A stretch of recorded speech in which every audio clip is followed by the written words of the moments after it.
দুর্গাপুরে বিনামূল্যে চক্ষু চিকিৎসা ক্যাম্পের উদ্বোধন করেছেন বিএনপির আইন বিষয়ক সম্পাদক ব্যারিস্টার কায়সার কামাল এবং বিএনএসবি চক্ষু হাসপাতাল ময়মনসিংহের সহযোগিতায় শনিবার গুজিরকোনা উচ্চ বিদ্যালয় মাঠে দিনব্যাপী এই ক্যাম্পে ২৪ জন বিশেষজ্ঞ চক্ষু চিকিৎসক সেবা প্রদান করেন।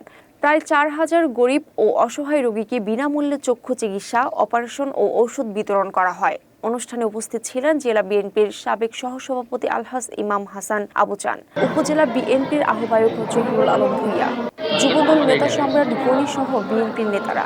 দেশনেত্রী বেগম খালেদা জিয়ার নির্দেশে বিএনপির ভারপ্রাপ্ত চেয়ারম্যান জনাব তারেক রহমান সাহেবের সার্বিক তত্ত্বাবধানে এই দুর্গাপুর কলমাকান্দা, ইতিমধ্যে আপনারা জানেন কলমাকান্দায় একটা চক্ষু শিবিরের আয়োজন করেছি, যেখানে কয়েক শত রোগী ইতিমধ্যে অপারেশনও সাকসেসফুলি করা হয়েছে এবং মেডিকেল ক্যাম্পেরও আয়োজন করা হয়েছে। নাজিরপুরে করেছি, আমরা গাঁওকান্দা ভাদুয়াতে করেছি, তারপরে এরকম কয়েক জায়গায় হচ্ছে এবং আমরা এই মানবতার সেবায় যে কাজটা সেটা অব্যাহত থাকবে ইনশাআল্লাহ।